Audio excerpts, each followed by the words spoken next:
Seterusnya kita tengok persamaan berikut ni. Punca kuasa 16 bagi punca kuasa 20. Jadi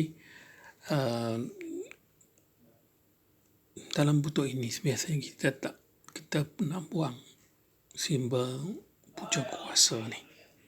Kita nak buang punca kuasa ni. Jadi kita nak buang punca kuasa ni, kita darab. Kita kena darab nombor yang sama.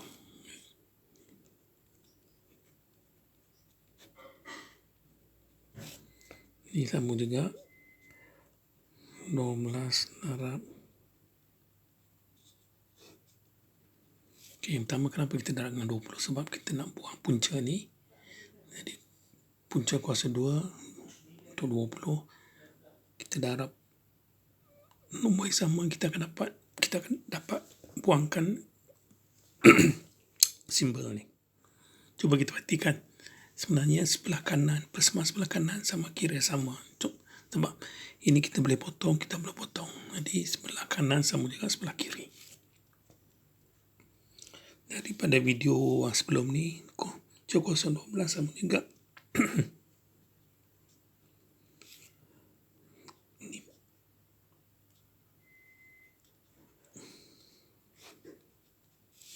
Ini sama daripada yang kita lihat sebelum ni, video sebelum ni.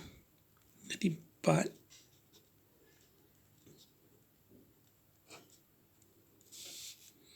sama juga 3 5. Nah, sekiranya kita tahu kuasa punca kuasa 20, kita terus boleh ambil nilai ni. Saya akan tunjukkan. Kita dah tahu ini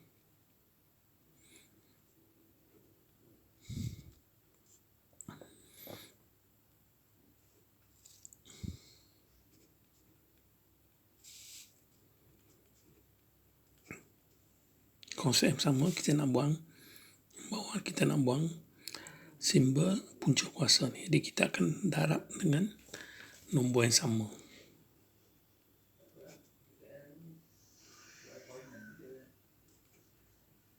Perhatikan ini sama, kita potong, kita dapat ini sama.